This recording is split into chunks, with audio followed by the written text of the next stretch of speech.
This video contains subject matter that may be offensive and disturbing to some people. If you are the type to require a warning throughout a video or show, let this message serve as your warning. This channel discusses the harsh reality of true crime. If this warning is not sufficient for you, consider a different genre and unsubscribe from my channel immediately.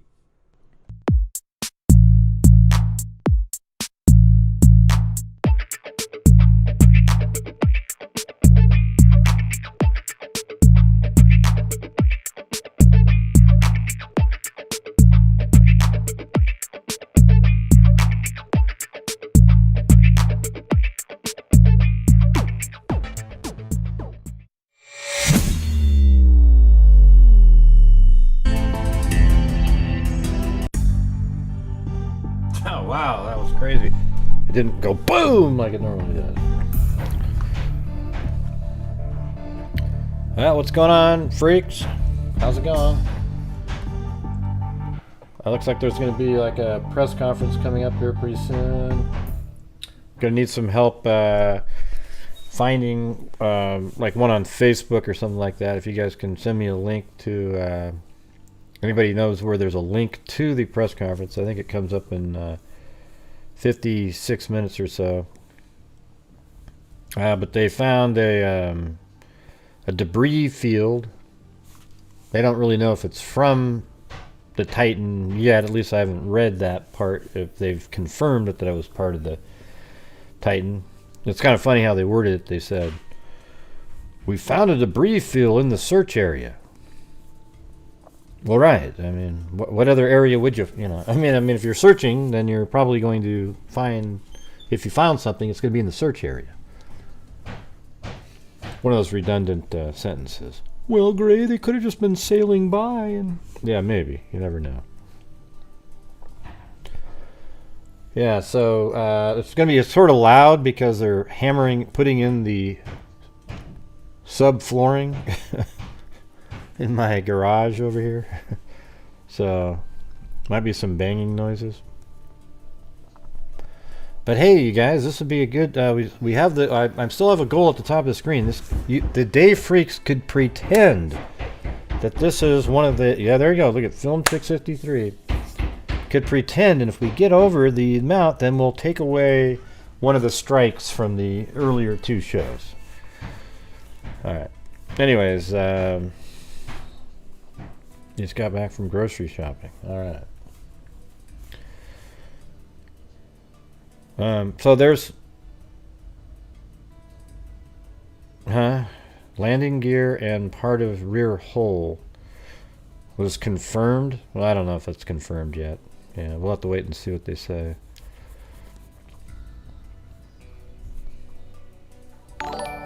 So if it's true that it imploded, that means it probably imploded originally, and those banging sounds weren't, unless it was like this kind of this, it was slowly happening, like it was losing pressure. Somebody had time to, I mean, I don't know, it just doesn't make a lot of sense.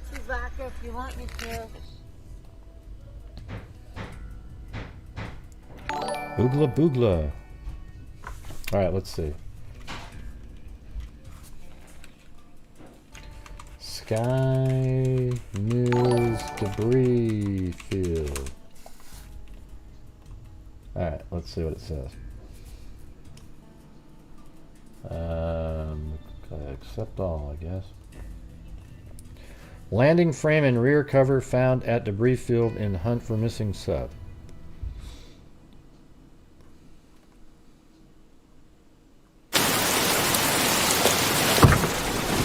Jesus, forget it. Ah, God, everything's so noisy here. My old computer's yelling at me now. A debris field has been discovered in the search for Titan, with a rescue expert telling Sky News that the missing sub's landing frame and rear cover have been found. Well, thanks. 36 months for Spunky Steph and Film Chick 63, 19 months, and Kathy B 15.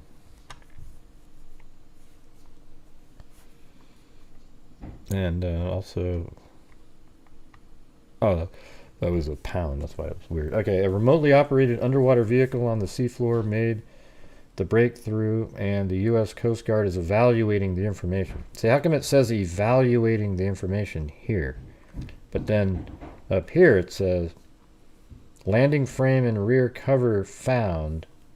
Okay, but is it a landing frame and rear cover, or is it the Titan's landing frame and rear cover? Okay. I don't think we really know. Hey, thank you, Eddie T and Teresa Murray. Hi, freaks. Okay, but I got to tell you, last night before I was going to bed, I heard an interview on TMZ. I was just watching it, and man, that was the most interesting. That's probably the most interesting interview of the entire situation. There it is, the dancing avocado. So maybe we'll listen to the audio of that coming up.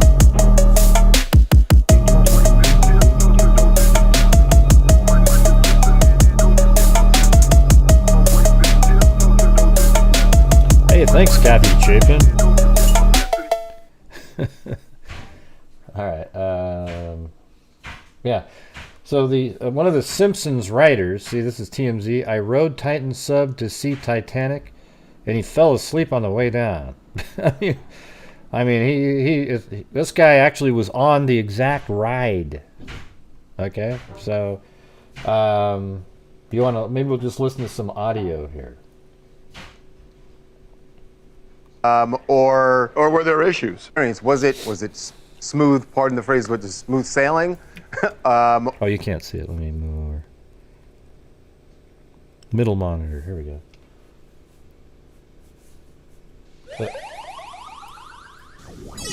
So this is the guy here. Hey, thank you so much, Kathy Chapin. You know, TMZ, and here's the writer, Mike Reese, I guess is his name.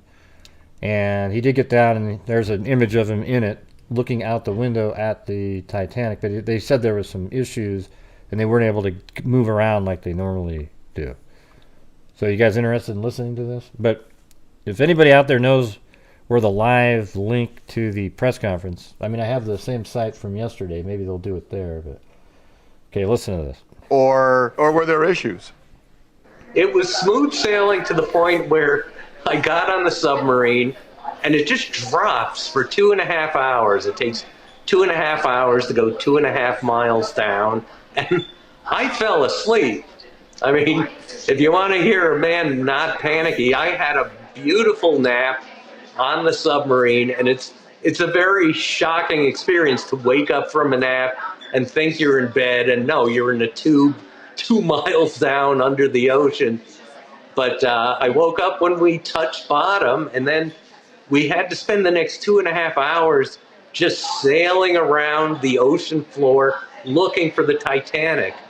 We knew it was there. We knew it was 500 yards away, but it was complete darkness, and we had no real guide. And so we just sailed for hours, and at any moment, you know, you only get 3 hours on the bottom of the ocean, and it's nothing to do with oxygen or supplies.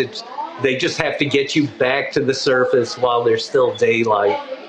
So 2.5 hours in, they're about to just wrap the whole mission, and we wouldn't have seen the Titanic. And we really just stumbled on it. It popped into view, and we literally only had enough time for the Instagram experience. You know, it's not what we all went for. You know, these are not tourists who are doing this. These are explorers and people who are curious about the world. So I didn't get the full experience. I got the photos. Can you describe for people, like, is it pitch dark? Like when you woke up and they said, all right, we're on the bottom. Can you see anything, or is it just pitch black? It is complete blackness. And, you know, they keep the sub itself very dimly lit. It's really almost a spa experience. You're just laying on the floor. There's no furniture.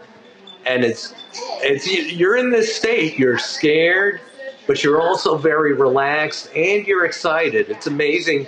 You hold these three emotions at once. But they tell you before you go on, they go, we've got food on board, we've got water on board, and we have a toilet. And you'll see, it's 10 hours. It's a 10-hour trip, and you won't use any of them. And for 10 hours, I never thought about even taking a sip of water. And the toilet they have on board the sub has never been used. The one scary element of the whole voyage is the idea that to go back up, they push a lever that releases these lead weights. And the weights fall off, and then you bob to the surface like a cork. And that's how simple the whole trip is. You sink like a stone, and then you bob up like a cork. And I just thought, if something goes wrong with that lever, that switch, and doesn't release the lead weights, I don't know what else you can do. You're just stuck. You obviously can't get out of the sub and do it manually. Was there ever a communication problem that you had in your experience between what was going on inside the sub, trying to contact people at the sub? See, this part's really interesting. I mean, this is exactly what the deal is here. I mean, not maybe what happened to the submersible, but listen. At the surface? There is, I must say, I took 4 different dives, 3 in New York Harbor, and then the one to the Titanic. And there were always communication issues. You would lose contact sporadically, and it's nothing I blame the sub for. I blame deep water for it. It just seems to go with the territory, that communication would go in and out. And then there was also, literal communication was a problem, where when we were looking for the sub, when we were looking for the Titanic, we were getting all this advice from the surface going. Yeah, so they're looking for that Titanic. They're getting all this advice from the surface. Hey, thanks to the Velvet Army. Turn left at this rock. And we would go, there is no rock. They kept feeding us information that didn't correspond to where we were exactly.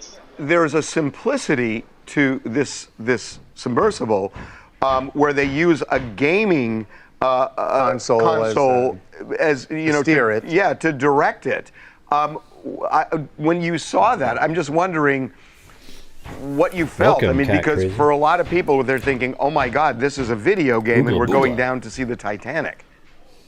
Yeah, I know everyone's focused on the detail, and it makes them think, oh, this was a real rinky-dink operation. But that is one of the prime assets, I think, of the whole sub, is just how simple it was. They even let me steer and navigate around, which was an amazing experience. But he got to steer it around with that little joystick. it's that simple, and you don't want it overly complicated. There was never a moment where I go, oh, there's a bunch of computers and machinery going here that I don't understand. The propulsion on it was literally just 2 propellers that looked like a fan you would put on your desktop on a hot day. Yeah. So this is it's on TMZ. The link's in the description. You can watch and there's another part, once in a lifetime opportunity. Walk us through it. Tell us how you decided to do it and what the experience was like. I did it because my wife made me. This guy's My wife loves to travel, and I love my wife. And if I want to go on a vacation with her, I have to do it at the North Pole or North Korea or on the Titanic. And that's why we took this trip. We knew the company. Someone had read about Ocean Gate and said, this sounds right up your alley. And so we took some of their initial test dives off of New York City, off of Hudson, right in Hudson Canyon, off of Staten Island. We went 1,000 feet down with Stockton Rush in an earlier sub.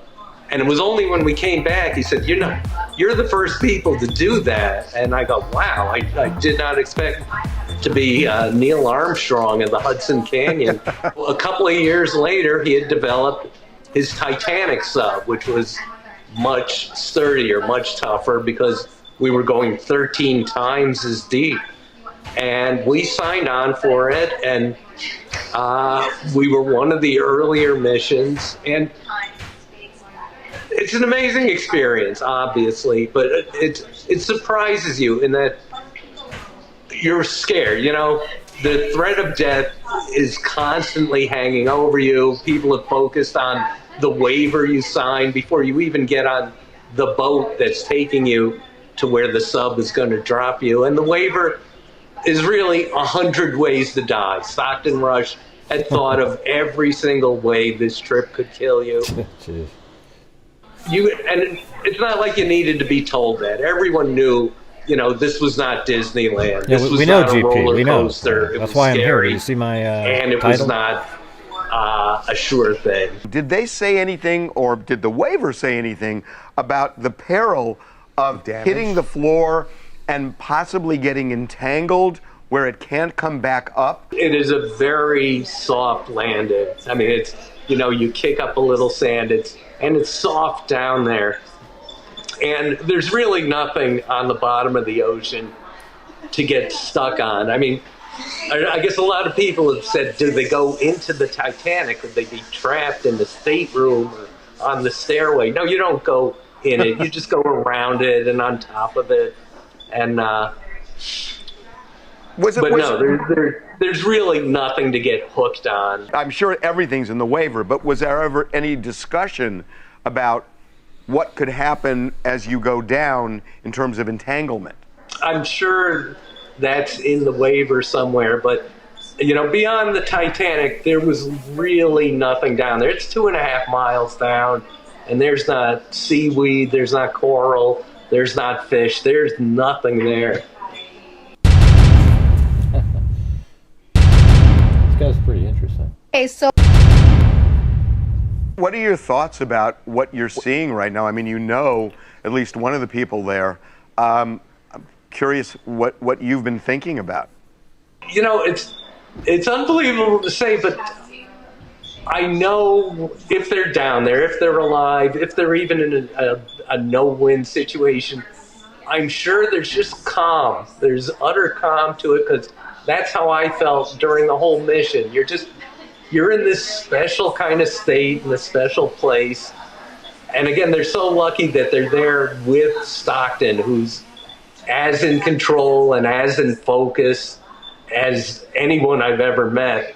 When I made the trip, I took a pad of paper and a pen, knowing the worst might happen. I might be stuck down there. I might die, you know, marooned with 4 days of oxygen. And I brought the pad and paper. I said, I'm going to write jokes. I'm going to go out writing jokes at the bottom crazy, of the ocean. This guy's and if nuts. they ever find him, people will go, wow, he died as he lived. In light of this, what has happened here, would you or your wife go again on another or similar submersible trip? You know, See, his answer to this question is so great because it's absolutely real.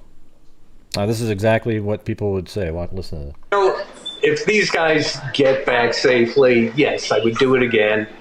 If they don't, then no. I think I. See, that's exactly how it works. You know, he said, yeah, if they get back safely, I'd do the trip again. If they don't, then no.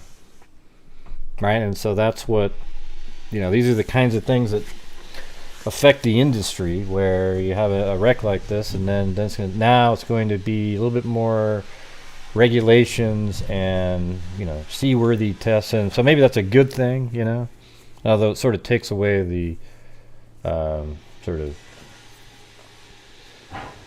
rogue element where you just sort of go out and explore on your own and try to do it, you know. I mean, but this guy was charging money, so it seems like it should be a little bit more, you know, regulated and, you know, seaworthy tests done on it.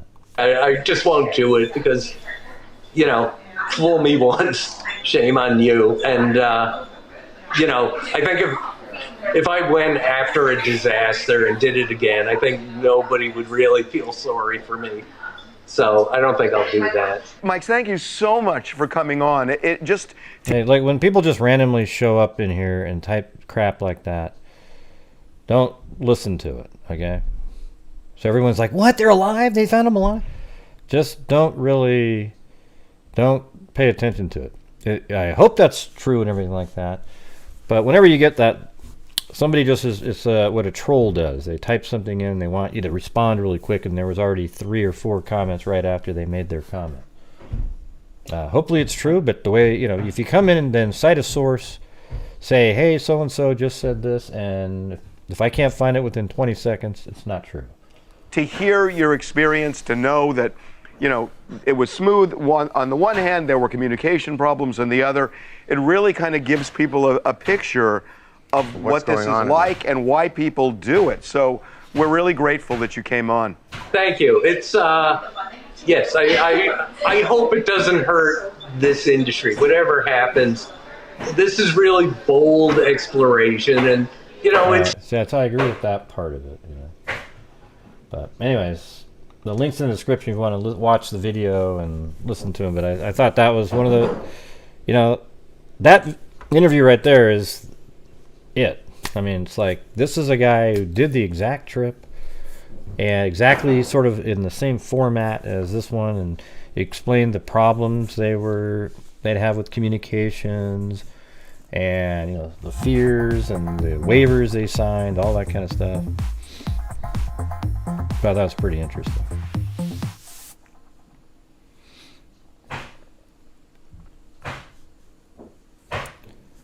Let's see.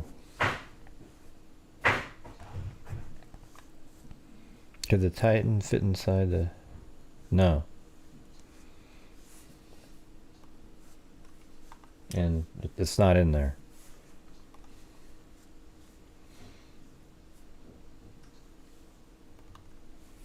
Just a second. I think there was also this thing on Facebook here. This is the only toilet available on a deep diving submersible. This is like the inside of it, right? So we're coming into the sub. This is the only toilet available on a deep diving submersible. Best seat in the house. You can look out the viewport. We put a privacy screen in, turn up the music, and it's very popular. We have our Well, he said that in the also in that interview, he said that on the entire trip, nobody went to the bathroom once, and nor did they have to go to the bathroom. Control screen here, our sonar screen here, and we can put any image we want in the back. We've taken a complete... Thank you, MB and Brown Eyed Girl 714 and Cali Gal 3, the legend. Completely new approach to the sub design, and it's all run with this game controller and these touch screens. So if you want to go forward, you press forward. If you want to go back, you go back. Turn left, turn right, go down, go up. And it's Bluetooth, so I can hand it to anybody. And it's meant for a 16-year-old to throw it around, and super durable. We keep a couple of spares on board just in case. Okay, so they do have spares, and hopefully they put batteries in those spares. The second year we've been out to the Titanic. We went out in 5 8-day missions. We did about 10 dives to the wreck site of the Titanic, and we did an extra dive on an undiscovered... See, that's what I was talking about last night, was what if a portion over here succumbed to the pressure? Something like that. Maybe it wasn't inside the cabin. Maybe that's what allowed people to do something, but then it created a little kind of crack, and then it cascaded. I mean, if it is debris from the ship, from the Titan submersible, I mean, yeah, then you sort of wonder if something really bad happened originally, and all the tapping sounds and all that stuff wasn't from somebody on the Titan, but they seem to think it was. Reef that we found. Stockton Rush is the... Or it could be. I mean, what if they went to the bottom too fast or something? I don't know how it works, but and it broke something off, and then they're like, oh god, we got to get back up, and then something else happened, and they remained alive. I mean, it doesn't sound like they found the rest of it, right? Just the landing portion. CEO of OceanGate, a company that offers dives to the Titanic in a one-of-a-kind carbon fiber submersible for See, that's it right there. $250,000 per person. An experimental submersible vessel that has not been approved or certified by any regulatory body and could result in physical injury, disability, emotional trauma, or death. Yeah. Where do I sign? Yeah, it's not like The sub has about as much room as a minivan. So this is not your grandfather's submersible. We only have one. Just imagine going through what they went through in this. I don't know if I mean, we originally thought about implosion at first, but then they said that there were banging sounds. So then, obviously, then it wouldn't be an catastrophic event that led them to not communicate at, what was it? An hour and 45 minutes into their descent, right? Like it didn't. If that was the moment where it imploded, then there wouldn't have ever been any tapping or anything like that, because by the time search and rescue got there, putting in the sono buoys or whatever the hell you call them, that would have been long done. People wouldn't be alive anymore. So if that is true that there was banging on the hull, then there was a period of time after an initial event of some sort that they were sort of, the hull was intact with them inside of it. That's what I would think. What do you guys think? Let me get that background music. I always have to have that little ambient sound. It's kind of like my Linus blanket, All right, there it is.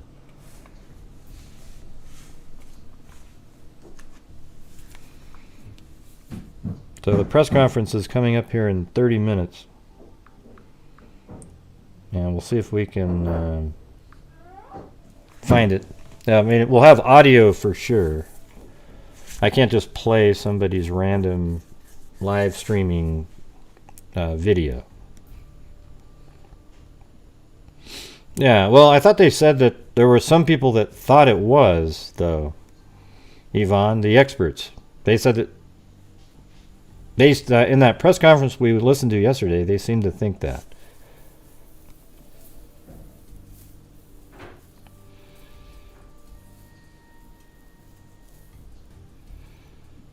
Was the explosion caused by... I don't know. Easy. Oh, boy. Conspiracy nutters everywhere. What would be left from an implosion? Well, implosion was just sort of like it just crunches inward. Like it seems like you would see it and it would just be like this. After the implosion happens and I'm just using logic and common sense here. So after an implosion happens, after basically the seal is broken, it goes boom, and it kind of goes inward. Then there's no more pressure inside. It's just metal sitting there, but it's obviously inward, right? Like it's just crushed down like a tin can that you squished after you drank all the liquid out of it. But if you sealed let's say you drank all the liquid out of a Coke, and you sealed the part you drink out of, and then you pushed it way down underwater, it would be, like the inside is still there, but let's say at some point you bring it farther and farther down, it would go crunch in on itself, and then once the cork or whatever you want to call it pops out of the little hole that you drank out of, there would be no pressure at all inside, and it would just be a hunk of metal that was caved in on itself sitting there. That's how I would, just using common sense, would think of that. Thank you for your great coverage on this tragic situation.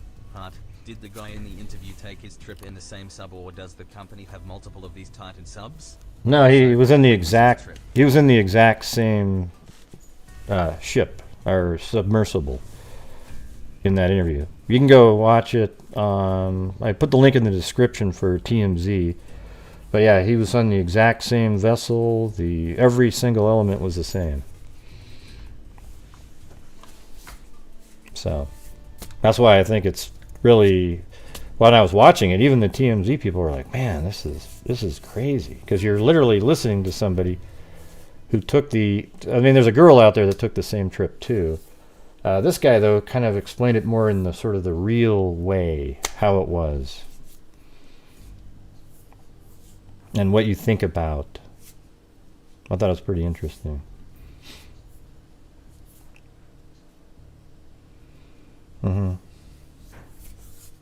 Yeah, I don't know if they have a second one.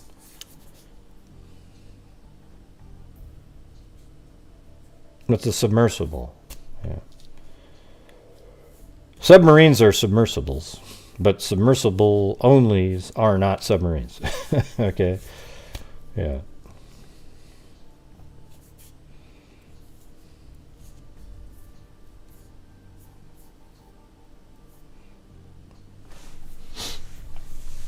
Yeah, it would have been really... I don't know if you can do a slow implosion. I mean, it seems like once there's a breach, that level of pressure would just be like just immediately like a cascading effect, rapidly just crushing the unit. It seems weird that there'd be like a... I mean, I guess there could be like this slow kind of leak of some sort. I don't know, man. If there was like a little crack or a damage to the integrity of the hull, something bad's going to happen. Chewbacca? Thanks, Caligal3. Oh, I'll be Chewbacca if you want me to. Thank you, Gray, for bringing this to us. Well, I appreciate you guys watching. I know there's other channels out there, you know, big, that are covering it. Let me just go... Oh, shit. That's not what I wanted. I have this search for over here. We have to click on this little button. So that Adelante, I don't know where it is now. Let's see where it is. That's still kind of in that area.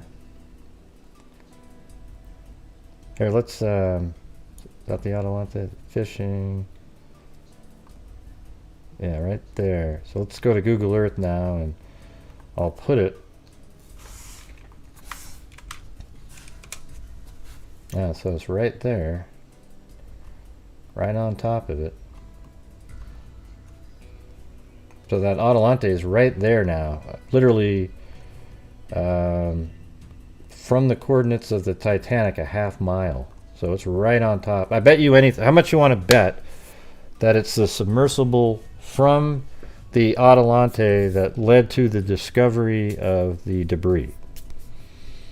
Because that's what it's for. It's a submersible that can go at those depths, and look where it is right now, right on top of it.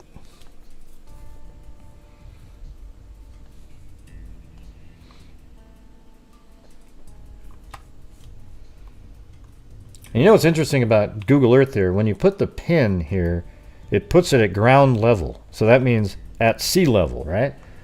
So look how interesting it is when you rotate it around. Here are the actual you know, debris models put it precisely where they would be. That's how they do it on Google Earth. So if you kind of zoom out like this, you can see kind of the relative height of like where the ocean... Oh wait, hold on, let me get rid of the... There's something on the screen there, hold on. Alright, can you see the... right there? Those are the Titanic parts. Let me make it bigger. Right there, the two halves that broke in half. We've all seen the movie Titanic. But now look at this. The pins at the surface are relative to the actual height, because these are... The Titanic was ridiculously long. I mean, it was like... I think I said it the other night, like overnight, like around 900 feet or something. I mean, it was maybe even longer. So if you look at that, that's how far way down on this massive...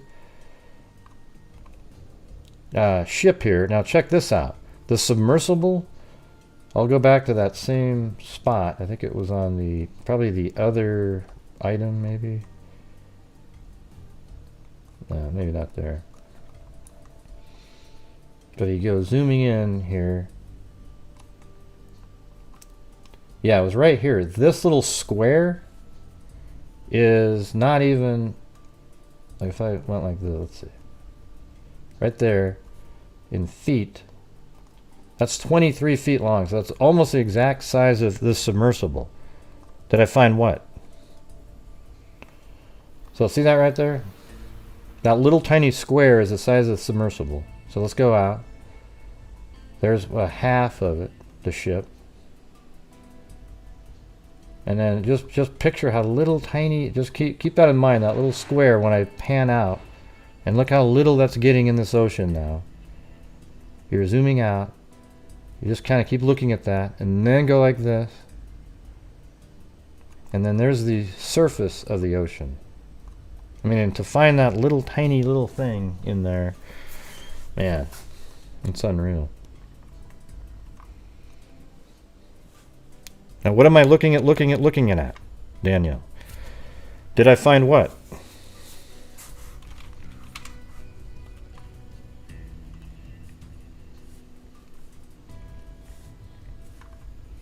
Yeah, you got to type in full sentences when we're doing these shows. I have no idea what you're referring to. Thank you, Kathy T on Cash App there.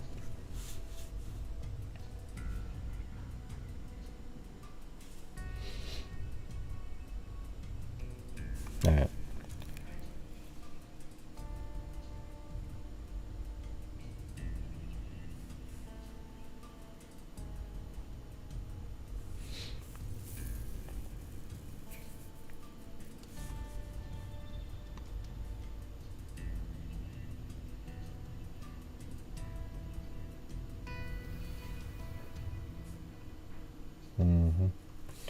Yeah, it's funny. I got an email from someone from a long time ago. That was weird. All right, so anybody send me an email with the links to where to go watch the press conference on Facebook or something like that. You know, not WFLA, not the other people. You know, they're obviously getting the link from somewhere. Thank you, Travel and Teresa. Man, you guys were almost at a goal. Hopefully you can beat it. And sorry I've been absent. Family for Dad's 95th birthday. Wow, 95, man. He must have been born in like 1920 something. Family in for Dad's 95th birthday. Just saying hi to the freaks and showing some support. This submersible story is so sad. 1927, I would imagine. The tail and the landing bracket was found only. So isn't that interesting? The tail and the landing brackets. So isn't it possible then that the hull itself remained intact and it didn't implode? And that something happened, maybe it descended too quickly, something got out of control and it crashed into the bottom, breaking that off, but then the hull tried to kind of, you know, I don't know. I'm just throwing it out there. Well, thanks, Carol Murray.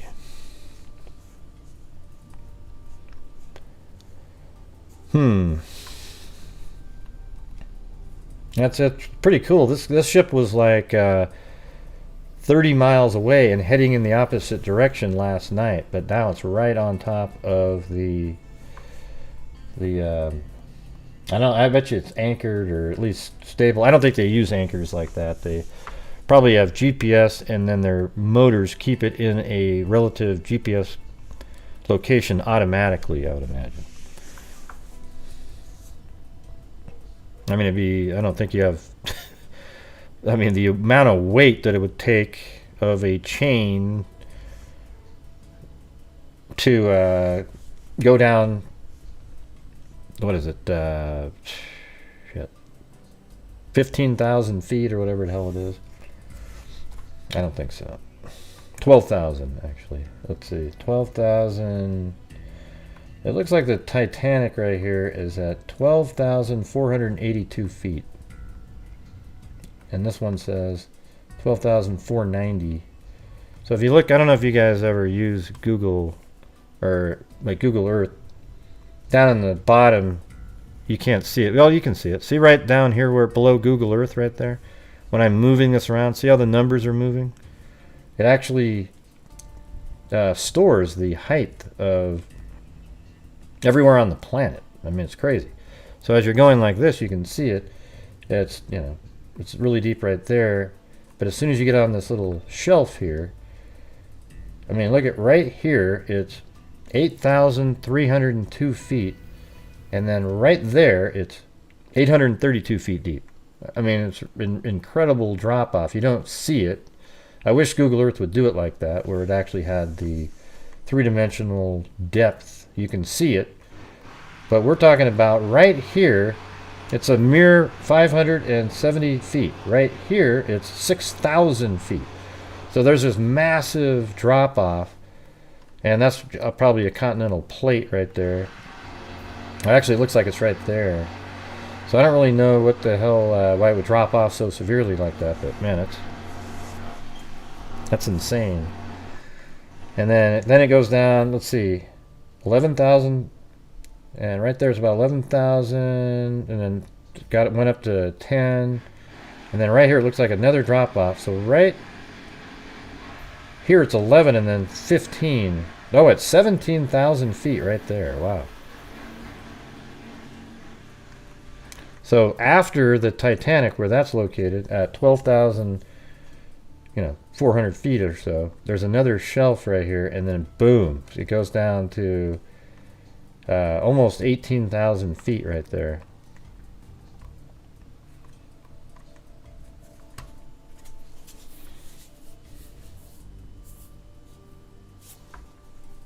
I don't know what that means. How come I get such weird comments by people? Or do people like get hammered during the daytime? How that water feeling? What does that even mean, anybody?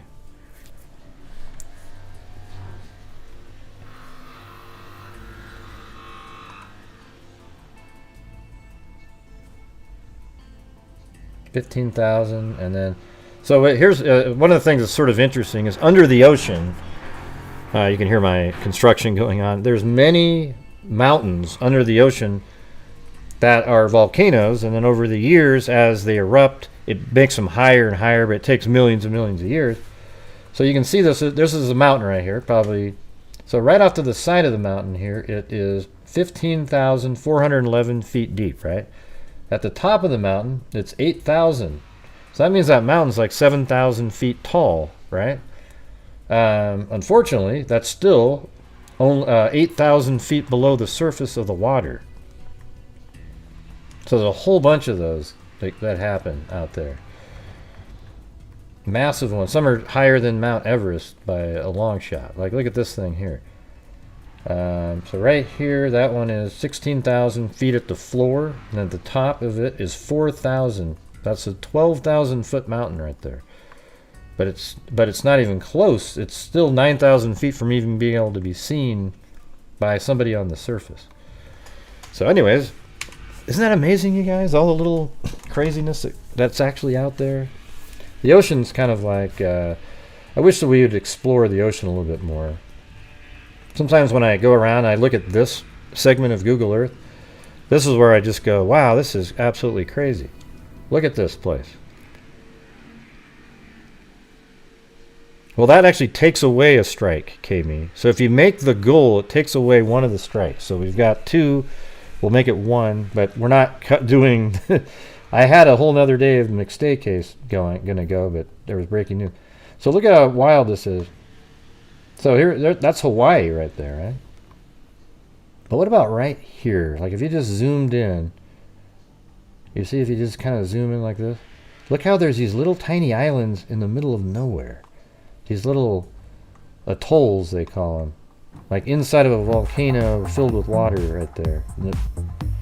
I bet you there's a no 360 degree shot there.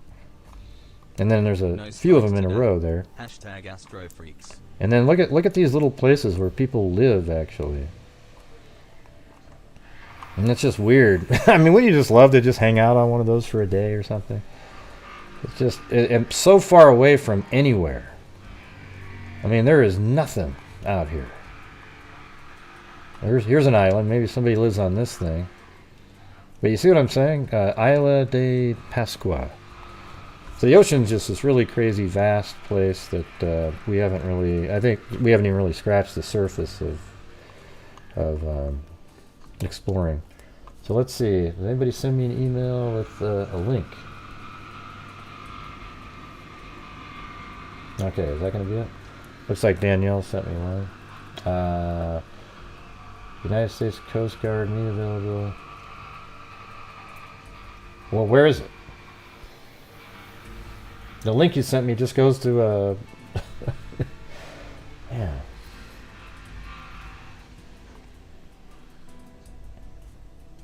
Okay. So the one that I just got sent was like a WFLA. I'll play the audio for sure. Okay, so.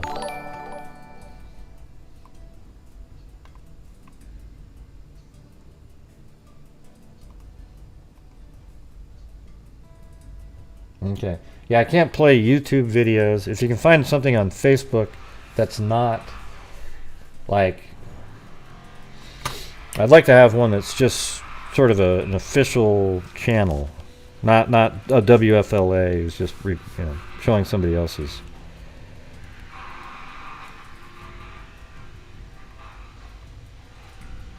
Good evening, and we begin with breaking news. Okay, they're saying that's Sky News. And the US Coast Guard says a debris field has been discovered by a remote underwater vehicle searching. And thanks, Kami, up there, for the really precise super chat there. In the Atlantic. Welcome, for Fiona. A missing submersible. Welcome, Fiona. We understand that the debris includes parts of the missing vessel. Earlier, officials predicted that the oxygen supply on board the Titan ran out at 12 this afternoon UK time. 5 men, including 3 Britons, are on board the vessel. Now, in the last hour, we've been talking to David Mearns, a search and rescue expert, who also knows 2 of the men on board. Yes, and it's information from... Yeah, so let me go back and try to find the link. So Danielle sent me a link that said, United States Coast Guard page. I just don't know. There's no link there. So send me a link to the actual video as it's happening.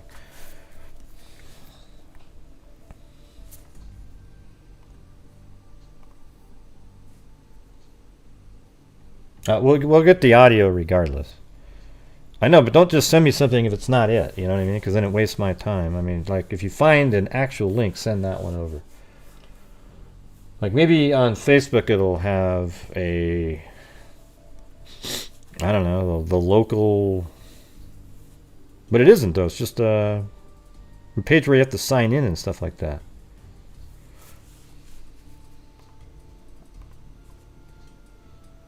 Okay, that might be a good one, Danielle. Let's see. Yeah, I like that one. Alright, let's throw that out here. Maybe that's the one. There you go. Looks like it's only coming out of one side. Hopefully it's loud.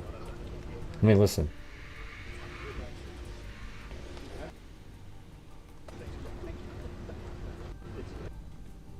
They had better audio when they're over there.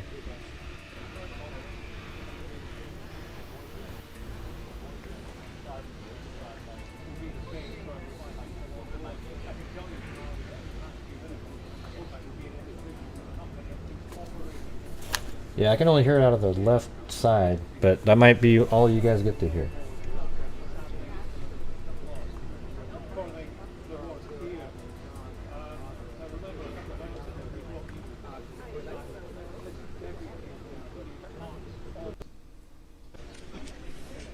I don't know why that person moved it. That was a way better spot.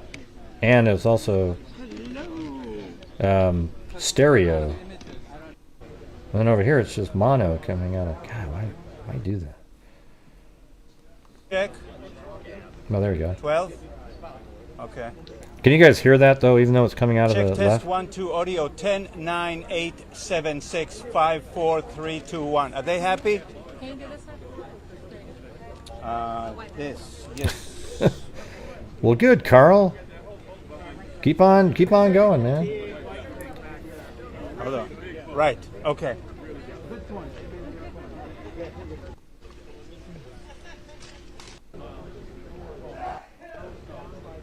I think that was outside. You hear that sneeze?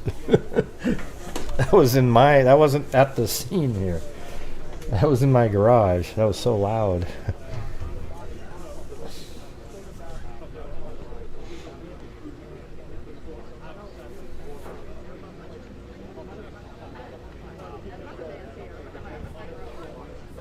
What's this one here?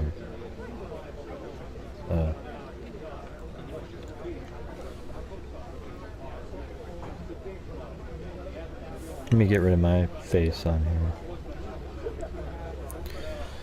You guys probably didn't come here to look at my face.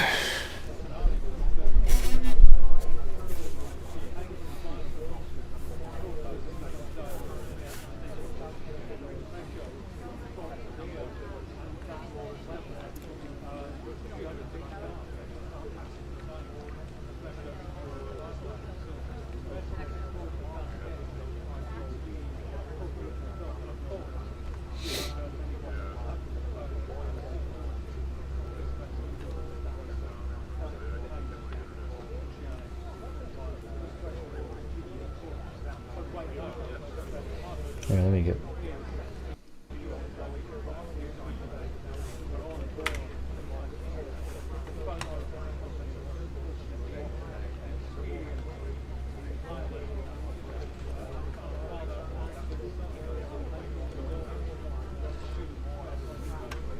There we go. Hopefully you guys will be able to hear it.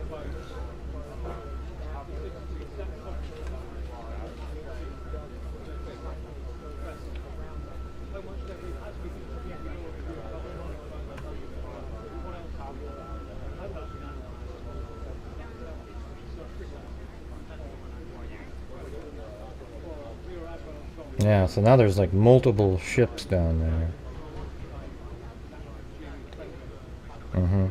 So there's the two parts of the Titanic, those dots right there. And then that ship, and this one is the Atalante.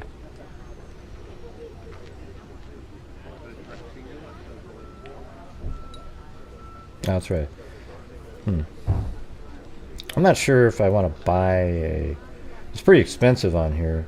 For, I mean, how many cases do we, or things do we even cover that are in the ocean? Really not too many. I guess if there's a few more, I might consider it. You have to buy it like annually. I think it's like $300 for the year or something.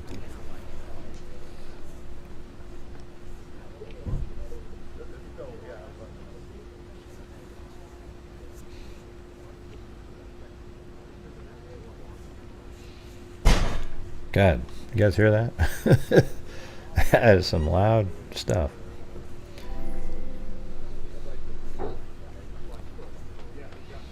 Thanks, Phony Pin. Yeah. So, yeah, on Sunday, the Titan submersible on its descent down, an hour and 45 minutes in, lost contact with the surface, and there's been no contact since then. There was reportedly sounds of,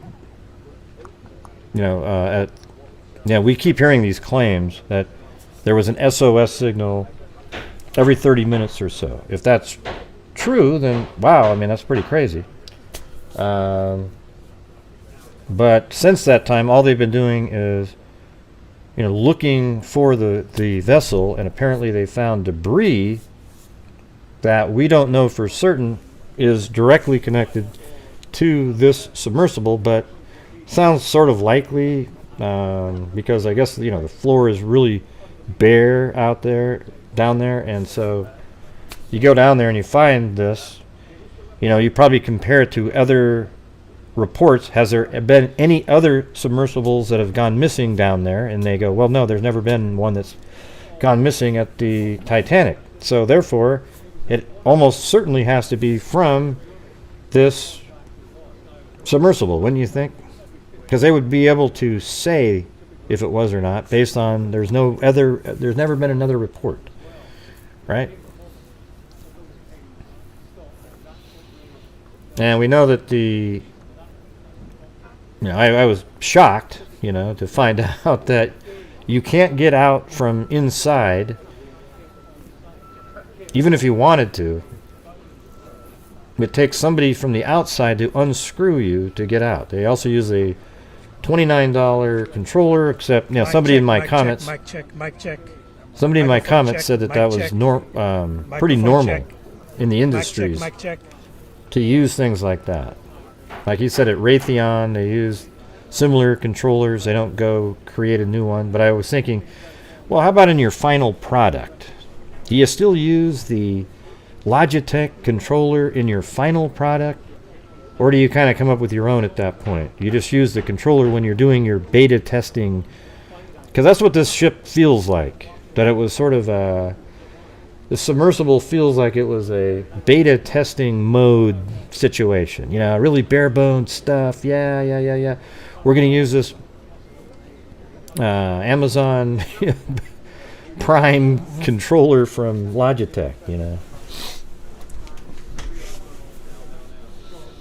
It's 22 feet long, really small conditions in there. It apparently had 7 different ways to get to the surface, and apparently all those failed. So then you start thinking maybe there was something catastrophic. Okay, here it looks like they're coming on. If it's not loud enough, I can boost the audio too.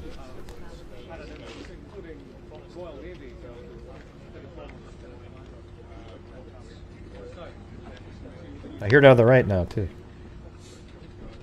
Good afternoon, everyone. Thank you for joining us today and over the past few days. This afternoon, Rear Admiral John Mauger will be providing an update on the most recent findings from ROV operations in search of the Titan submersible. He will provide a brief statement and provide the opportunity for questions after. Please limit your questions to 1 per outlet. Following the briefing, the Joint Information Center staff and I will be here to help you with any of your further needs. May I now please introduce Rear Admiral John Mauger.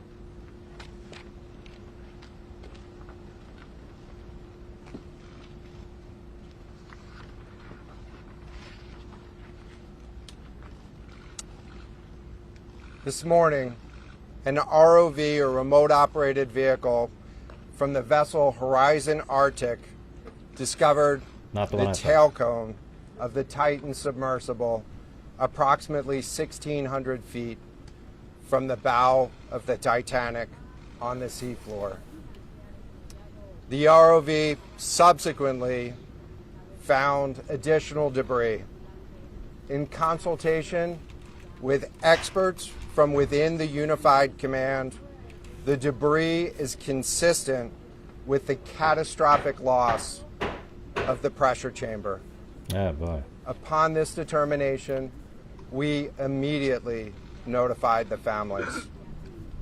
On behalf of the United States Coast Guard and the entire Unified Command, I offer my deepest condolences to the families. I can only imagine what this has been like for them, and I hope that this discovery provides some solace during this difficult time.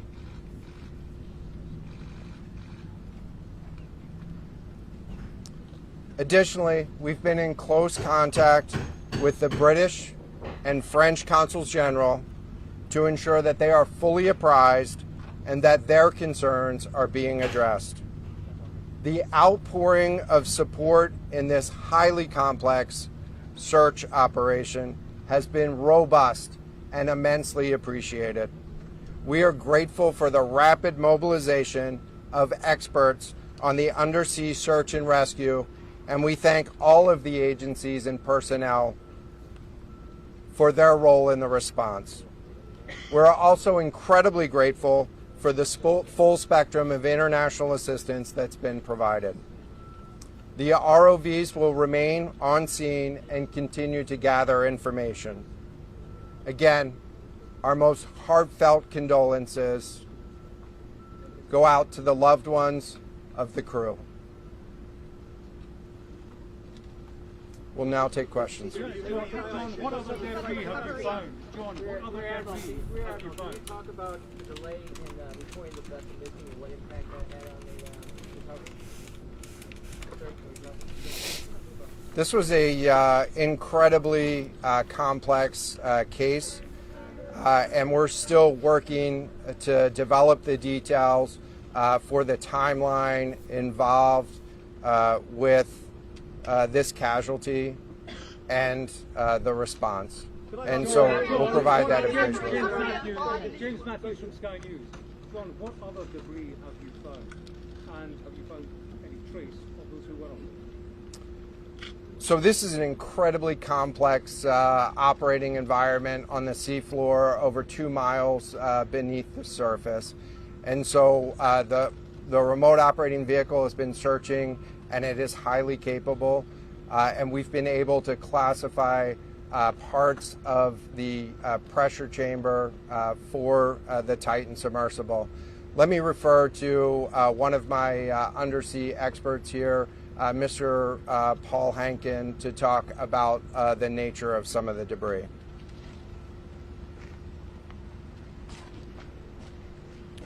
Thank you, Admiral. So essentially we found 5 different major pieces of debris that told us that it was the remains of the Titan. The initial thing we found was the nose cone, which was outside of the pressure hull. We then found a large debris field. Within that large debris field, we found the front end bell of the pressure hull. That was the first indication that there was a catastrophic event. Shortly thereafter, we found a second smaller debris field. Within that debris field, we found the other end of the pressure hull, the aft end bell, which was basically comprised of the totality of that pressure vessel. We continue to map the debris field, and as the Admiral said, we will do the best we can to fully map out what's down there. It's a very difficult question to ask, but it will be an important one for the families, of course. What are the prospects of recovering the bodies of the missing crew? So the questions was related. I'm restating the question from the standpoint of sometimes it's hard to hear the question here. What are the prospects for recovering crew members? And so this is a incredibly unforgiving environment down there on the seafloor, and the debris is consistent with a catastrophic implosion of the vessel. And so we'll continue to work and continue to search the area down there, but I don't have an answer for prospects at this time. Admiral, it's Costello at NBC News. Is there any suggestion? Sorry, any suggestion at all that the sub itself collided with the wreckage of Titanic, or that instead it might have imploded above the wreckage and then rained down nearby? So the question was, is there any question as to whether or not the sub collided with the Titanic or whether it imploded above and debris field created from that? So the location of the Titan submersible was in an area that was approximately 1,600 feet from the wreck of the Titanic. I have an expert here that is familiar with that area and can talk about the debris field and what the debris field indicates in terms of where the casualty may have occurred. Rear Admiral, really quickly, can you tell me when that massive fleet will be called back? Hang on a second. The expert voice is coming up to answer the question. Thank you, Admiral. So the question is, where does the wreck lie in relation to the Titanic? I didn't hear the Admiral's answer. I think 1,600 feet. Was that correct, Admiral? Yep, you got it. So that's off the bow of Titanic. It's in an area where there is not any debris of Titanic. It is a smooth bottom. There, to my knowledge and anything I've seen, there's no Titanic wreckage in that area.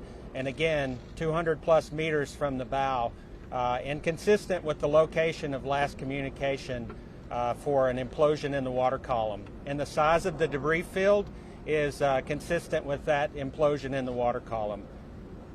Thanks. Admiral, if I can ask you a question, in terms of the timing here, you say that this was a catastrophic implosion. And I know it's early on, but is it your estimation that this happened right at the moment when they lost contact, an hour and 45 minutes after their descent? So the question was about the timing of the catastrophic implosion. Right now, it is too early to tell with that. We know that as we've been prosecuting this search over the course of the last 72 hours and beyond, that we've had sonar buoys in the water nearly continuously and have not detected any catastrophic events when those sonar buoys have been in the water. So, can you describe what happens from here, sir, in the next days and weeks in terms of finding any more debris? What happens from here? So we will. The question was, what happens from here? What's the next phase? And so right now, again, our thoughts are with the families and making sure that they have an understanding as best as we can provide of what happened and begin to find some closure. In terms of the large process, we're going to continue to investigate the site of the debris field. And then I know that there's also a lot of questions about how, why, and when did this happen. And so, those are questions that we will collect as much information as we can on now, while the governments are meeting and discussing, what an investigation of this nature of a casualty might look like. This is something that happened. I'll just remind everybody. This is something that happened in a remote portion of the ocean with people from several different countries around the world, and so it is a complex case to work through. But I'm confident that those questions will begin to get answered. Is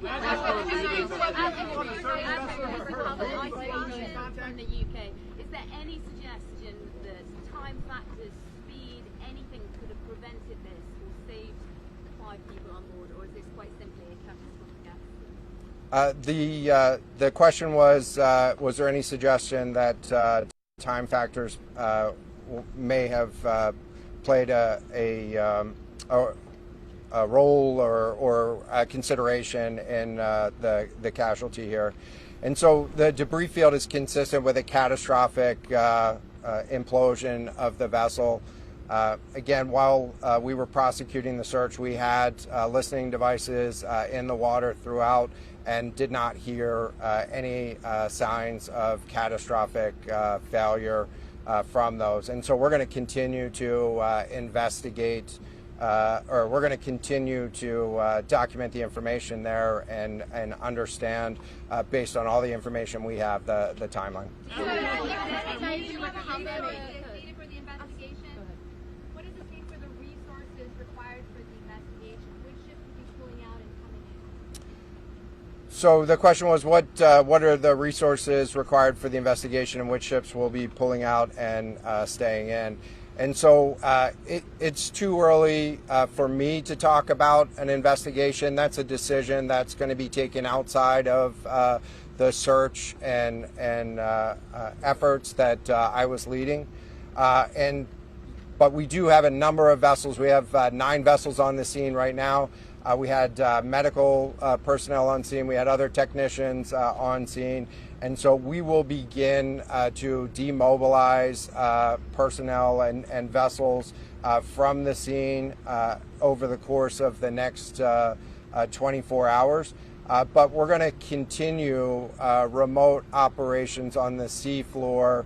And I don't have a timeline for when we would intend to stop remote operations on the seafloor at this point. Admiral, as a result of this, do you think there should be changes in the way these are safety rated or inspected so that this won't happen again? Yeah, the question was essentially about, do you think that there should be changes in safety ratings or inspection for these standards? I know that there's a lot of questions about why, how, when this happened, and the members of the Unified Command, have those questions too, as professionals and experts that work in this environment. And this is an incredibly difficult and dangerous environment to work in out there.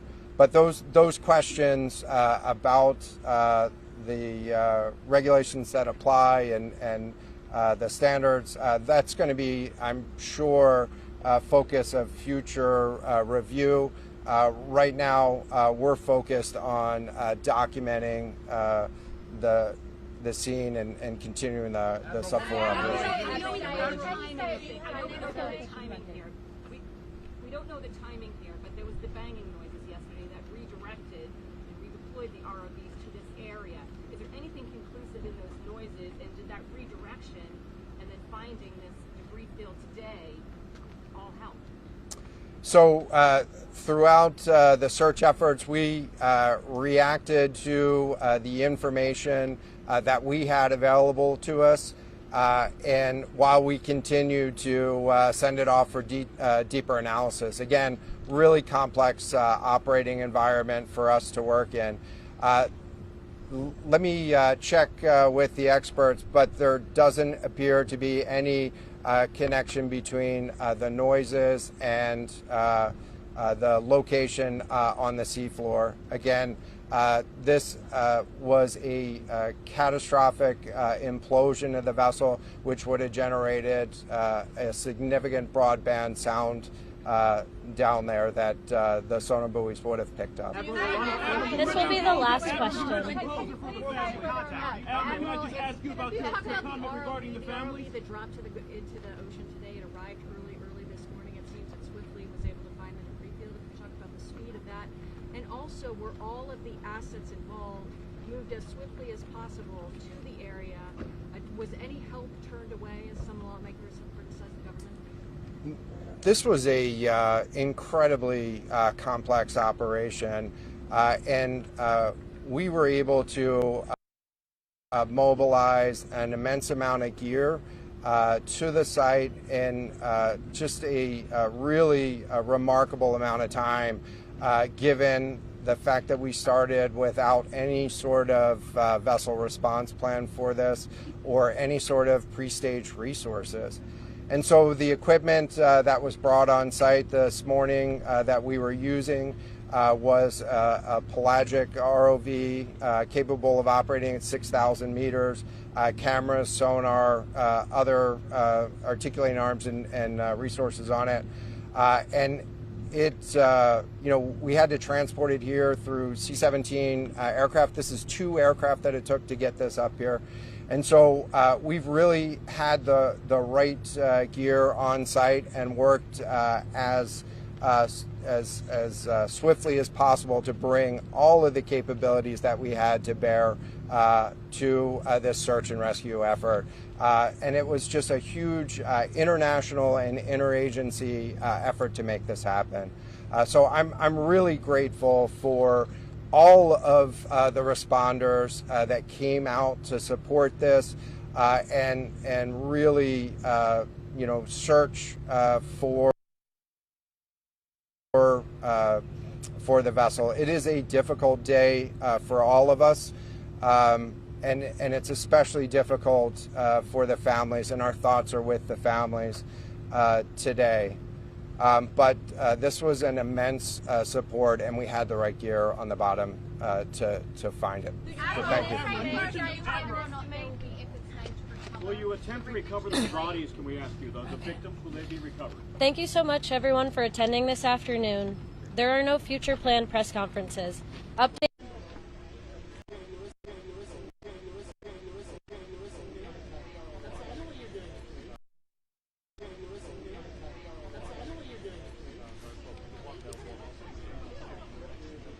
Well, there you go, everybody. Absolutely crazy.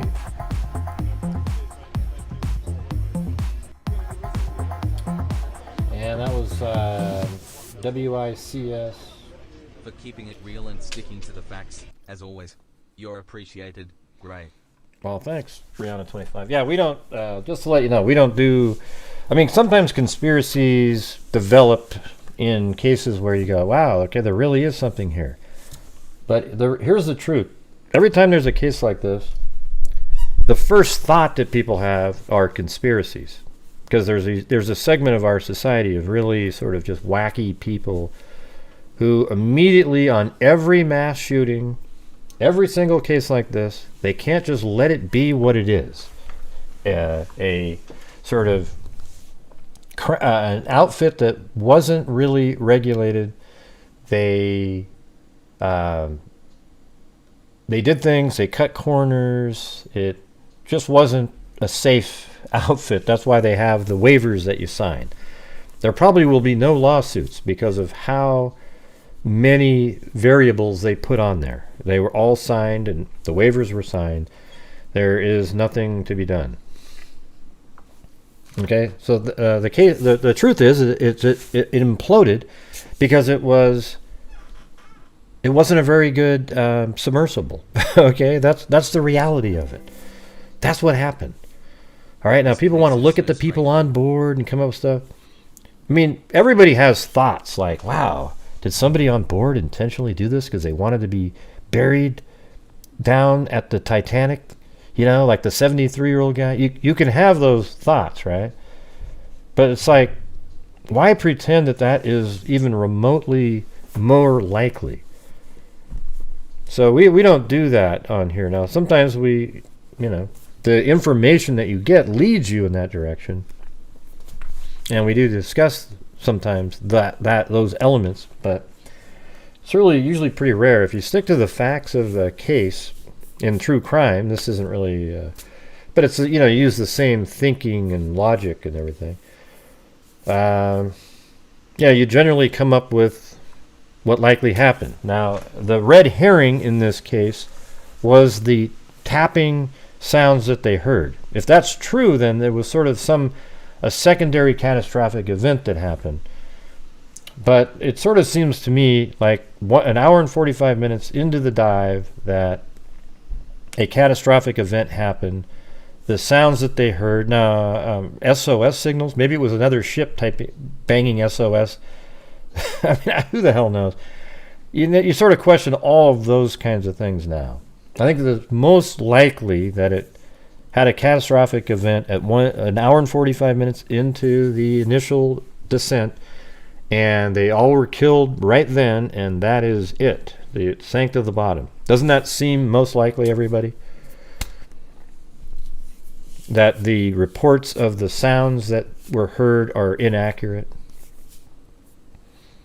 But if the sounds are accurate, that means a secondary event happened later in the mission that led to the implosion, right?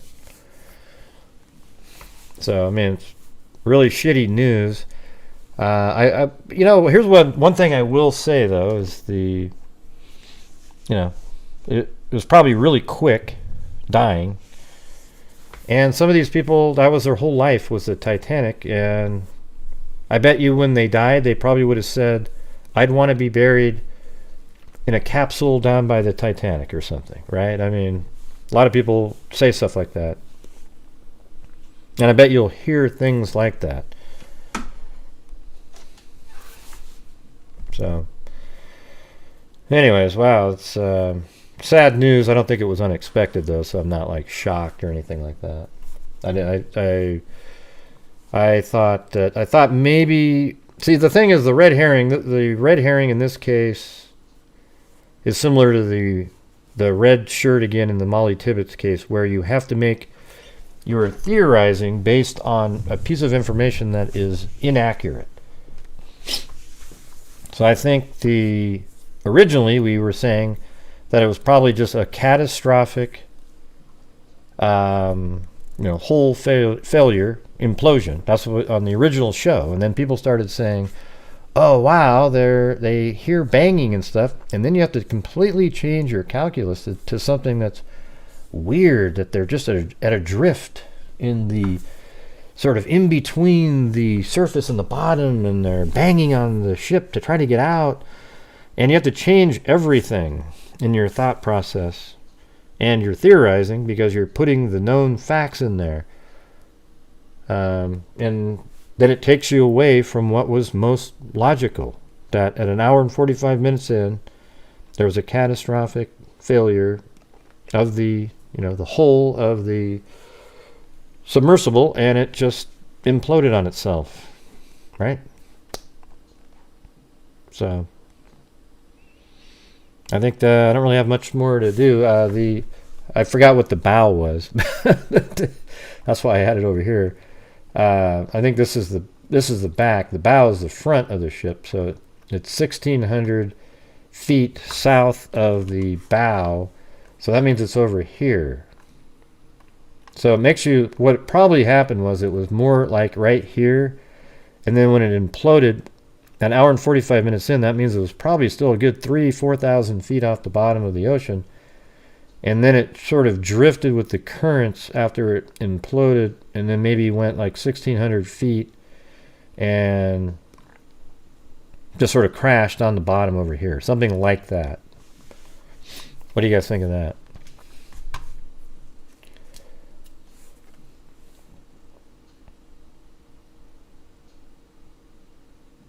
Really?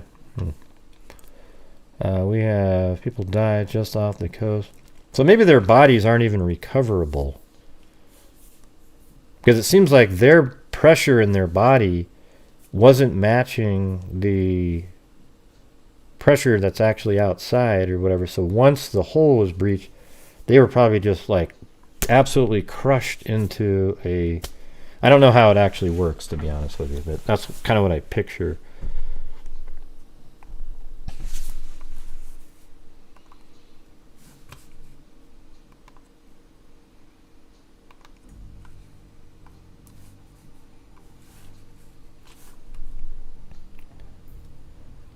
Okay, Nicole B. Wow, you're so interesting. Hey, you're so interesting, Nicole. 15,000 pounds of pressure. Wow. Per square inch, too, right? I don't know if that's the number, but I guess we could look it up. Maybe there's something on Google that says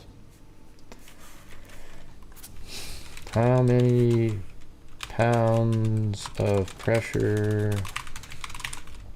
per square inch. I don't know if that'll... Maybe there's a chart. I'm trying to figure out one where you can type it in. Oh, there it is. That's the one right there.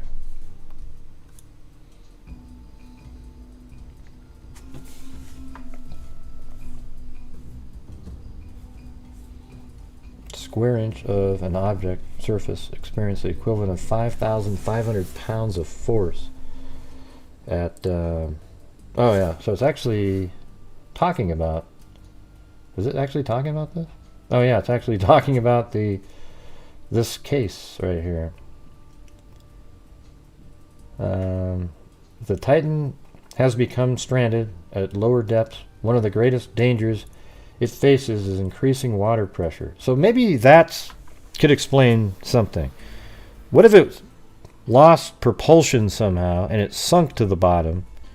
You know, something happened with its sort of, you know, buoyancy, and it goes to the bottom and it sat there, and with so much prolonged pressure on it, it eventually broke. But maybe there was an initial time, a day or two, when people could hit the outside of the ship.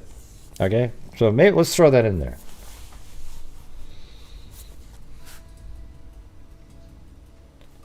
So right here it says, to reach the remains of the Titanic, a vessel must go much lower than that.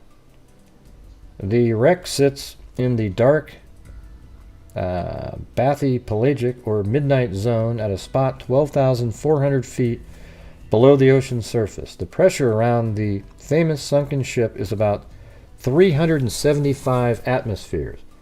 That means every square inch of an object surface experiences the equivalent of 5,500 pounds of force. Such an amount is greater than the bite pressure exerted by some of the strongest jaws in the animal kingdom. Crocodile bites have 3,700 psi. It's funny, I was thinking about that, comparing it in my mind to a shark, great white shark. great white shark is 4,000.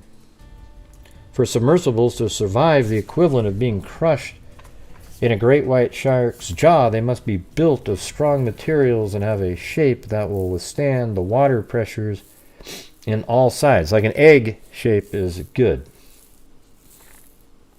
Or a sphere even. To cope with the latter, many of these vehicles are spherical. There you go. Spherical. The missing Titan is cylindrical. On top of that, a deep-sea submersible requires an oxygen supply for their passengers as well as carbon dioxide scrubbers to prevent those passengers from suffocating in their own exhaled breath. A heating system to withstand the cold at depths sunlight never reaches, and sensing and navigation systems to guide the vessel as they descend.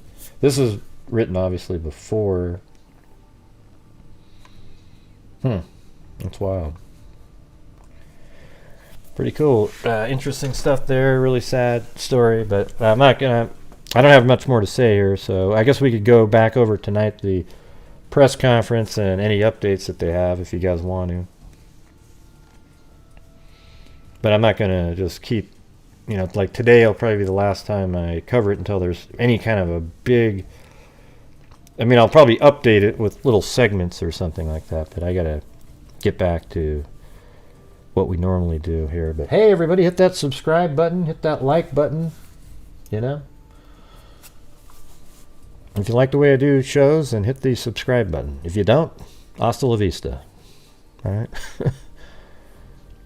Hey, 2 cents.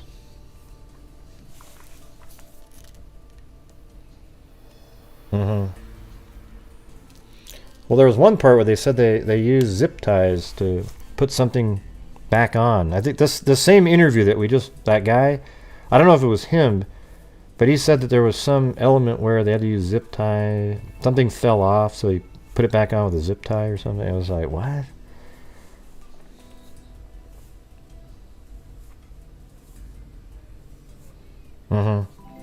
Yeah, well, didn't I say last night that maybe they did a too fast descent? Or even today I said that.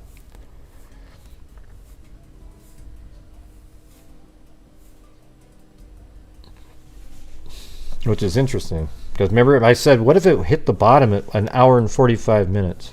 Because it went too fast. See that, man? When you use logic and common sense, it could actually be the reality.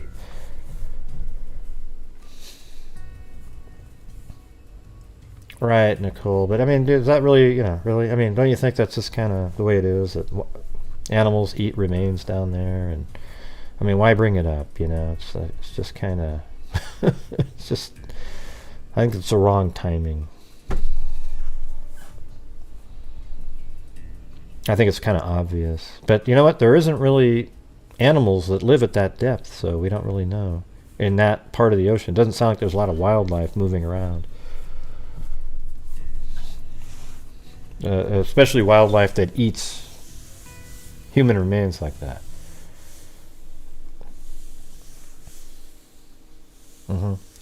So that'd be interesting, Ada, if that's true, because that I was just thinking, hour and 45. That you're getting down there, but if you went too fast and hit the bottom, then maybe that's exactly where they landed, even, because I think you'd probably want to do a trip where you started back in this end and then pass it and then move over to the next one. In the middle here, you'd be going here, then back, then that way. If you land over in this area somewhere, you can visit this whole thing and then keep going, visit this one, and then go to the surface and you're done. If you go here, you kind of have to go like from here to here, then all the way back over there again, then up.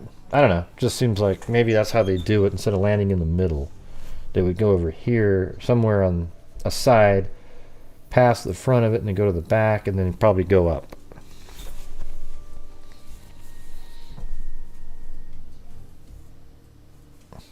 I don't know what you're saying, Cecil. You look like a troll. Yeah, I never had, I had really little hope, except when they said that there was banging on hull. But given the fact that they only had a certain amount of hours left, and Or they didn't say banging on holes. They said something about like an SOS signal. I mean, people were saying that was a reality, that an SOS signal was being tapped out on like actual news stations, you know. Yeah, I don't think there was any suffering down there. It could have been when they were going too fast that he was going, hey, we're going too fast, and it sort of freaked people out for a few minutes. There is now what? I think they still inside what is left of the cabin.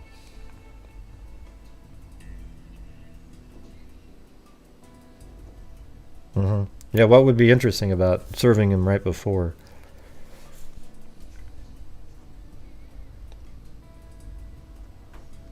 Is it something about leading into the, like what happened, or?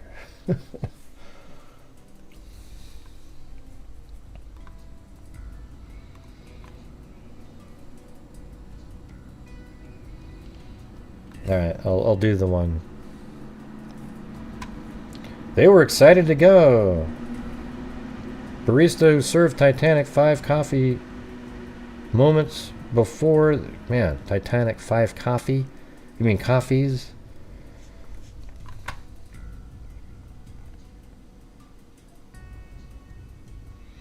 Before leaving on the last expedition, a bunch of the crew came in here and ordered a bunch of coffees. What does that even mean? A bunch of coffees? Like they each had 5? Just before going on the Titan. Doesn't coffee make you pee? Wouldn't that be the last thing you'd want? Barista James Law 27 said Wednesday from the same cafe where he served them freshly ground coffee. This seems like almost like it's an ad.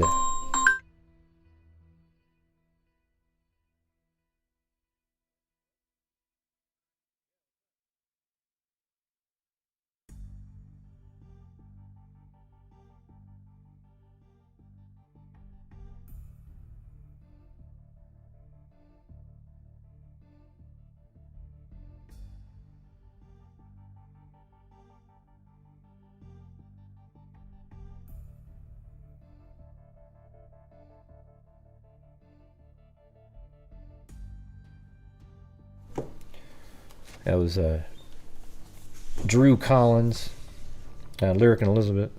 He's going to come on the show here on Friday. Yeah, I know, Ada. I answered my phone. Why do people type in stuff like that? It's just, you know, it's wild. It was about 9 or 10 of them. I could tell. That's what Cindy J does all the time, like monitoring what's going on. Hey, wait, did you hear that? I hear clicking. Oh, wait, there's somebody knocked on Gray's door. Ooh, ooh, ooh, ooh, ooh. All right, it was about 9 or 10 of them. I could tell you they were. I couldn't tell you who they were at all. Literally wearing jackets that say Titanic on them. Everyone was wearing that blue Ocean Gate Titanic jacket. Whenever we see guys wearing those expedition jackets, we just say, "What are you guys up to?"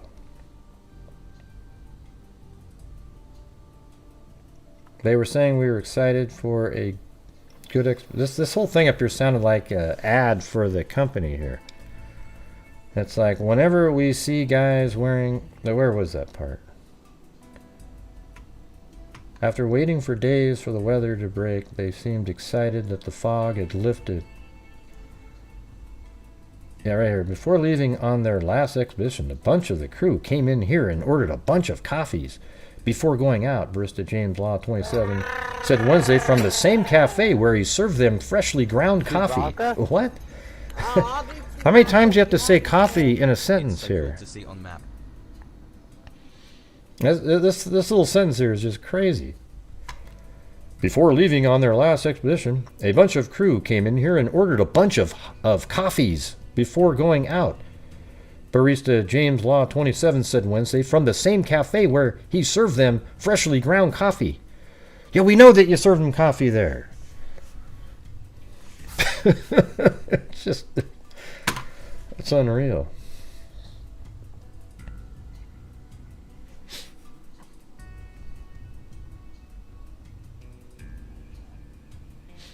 Yeah. Everybody's always, it's so funny how people monitor what I'm doing, like sounds they hear on the set. Oh God, I think that's somebody's hammering in Gray's garage. So it's not just you, Ada. It happens all the time. It's just like, what? Isn't it obvious? Like the phone rang into the mic, so I had to answer the phone for a second.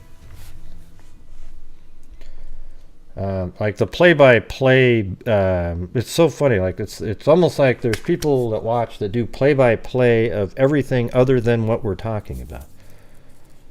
Yeah, there you go, Cindy. You do the same thing. It's going to be the Ada and Cindy J show, where I just sit here and they say what's really going on in the background. Yeah.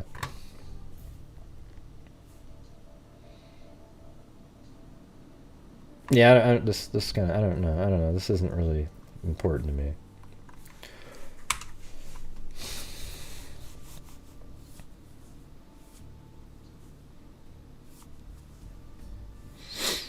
Yeah, what could go wrong? Yeah, we were talking about that last night. There was a comment in last night's video underneath it that talks about how those game controllers are commonly used by even the large corporations. But I was thinking, do they really add those into the final product? Like somebody spends $8 million on a new sort of automatically run drone or some shit, and you hand them a Logitech $29 drone with it. I mean, a controller. I don't think so, right? I don't think that happens. Yeah, it was cool to learn stuff, you know. I bet it will come out that theory where it was going at an hour and 45 minutes, it hit the bottom, which means it was traveling.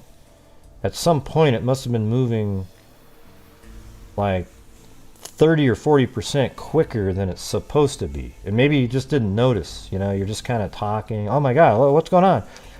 And then you quickly say, hey, we got to get rid of this stuff. But maybe there was another problem that it was, even with, you know, dumping the weights, it didn't help. Something like that.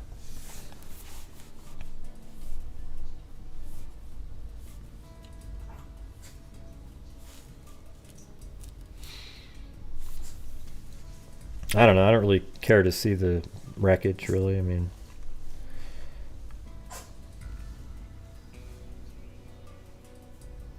yeah, I don't know what you're saying, Slapstick 973. I have no idea what you're referring to.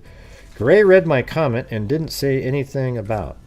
It was being mean to the family. He would have said something to me. I don't even know what you're talking about. I haven't read one of your comments today.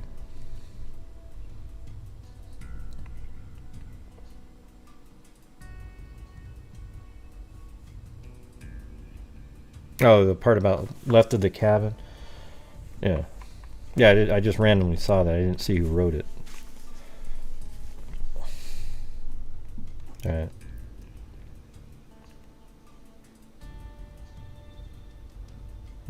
Now they said the tail section, so.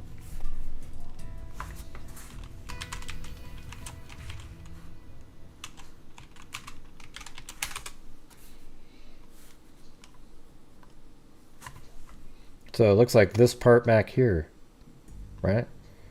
That little cone area.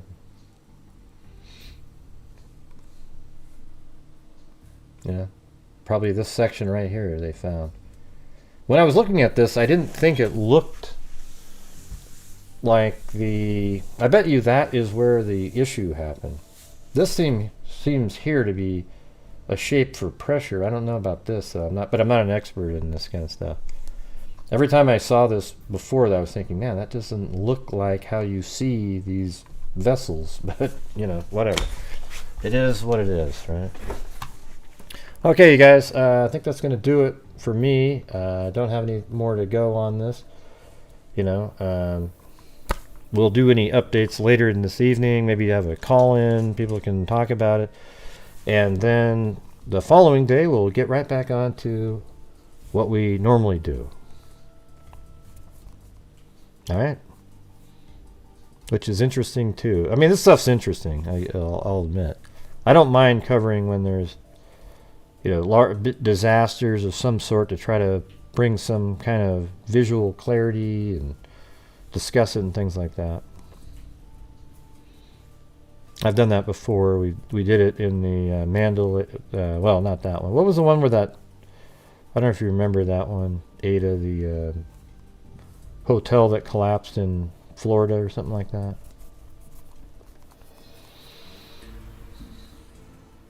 I think the point was to keep it downward spiral. I don't know. Yeah, and also thank you guys for the super chats on there. The Dave Freaks will take away one of the X's. Yeah, we've done that one. We also did the Thailand. Does that, what the cave diver situation? Where those kids went into a cave and then it filled with water, and we came up with exactly how they were going to be retrieved. It was amazing. It worked. So, anyways, thank you to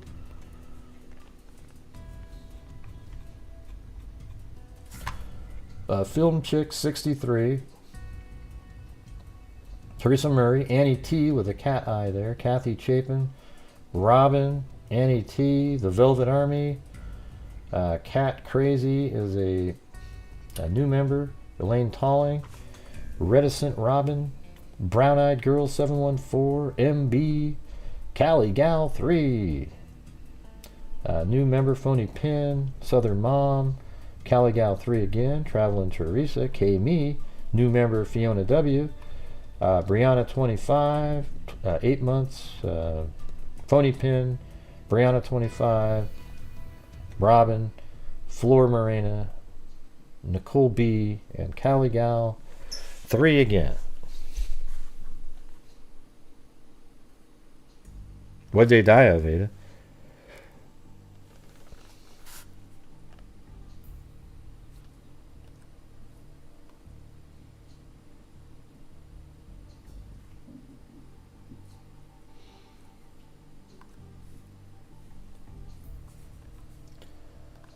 Okay, and then also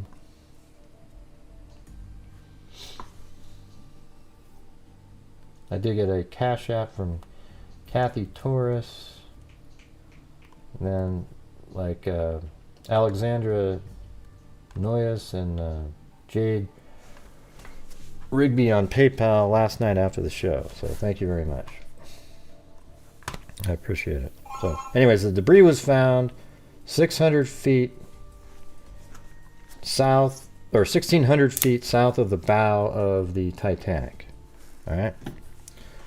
And they obviously there's no survivors at that point, and I'd like to know more about the timeline and what the ongoing theory is. So that's it. All right, you guys, thank you very much for being here. We will see you later this evening. It might be a later show tonight because the NBA draft is tonight. I'm not missing what the hell's going on with that. A lot of drama there. Hey, Chloe, what are you doing eating your foot?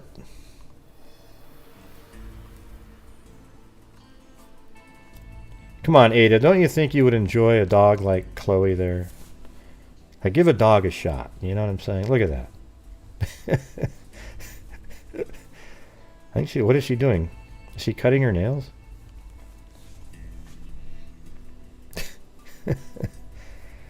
Oh, look at that. Look at that. That's crazy. And she's really mellow too. Like she only barks because Blue barks, and that's it. I mean, other than that, she just chills out. You can hold her any way you want. She's always confident.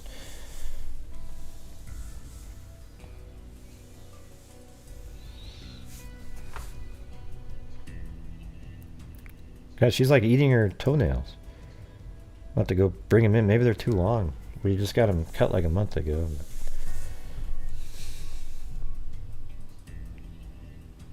Chloe. Quit eating your foot.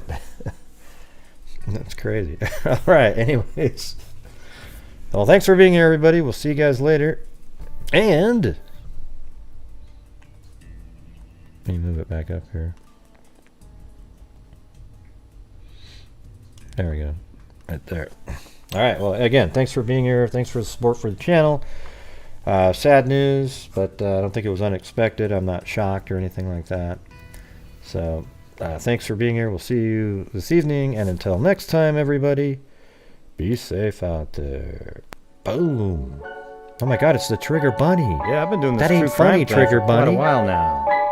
And during this whole time, I have not seen one person that is a... Ray, what is that? Is that the Trigger Bunny? That is a Trigger Bunny, Mary Lou. I'm a certified human lie detector. Gonna get ya on a stretcher if you try and play me like an old projector. Crime sector is my nectar. Professor Grader's gonna give another lecture. Crime collector, freak connector, and I'm always gonna be a pup protector. Fool deflector, interceptor, and I'm meaner than a spectre with a vector. On Inspector. With all respect, ya. Just remember I've a temper fucking check ya. I have no agenda. I'm no pretender, and I'll serve it to you straight without the blender. And in the end, I'm gonna send ya on a mission to reveal the true offender. Yeah, so I'll just get right back to work. All right, everybody? Talk to you later. Goodbye, everybody. Yay. Come on, Mary Lou. Do that later this evening. Okay, Gray. See you later. Okay, see ya.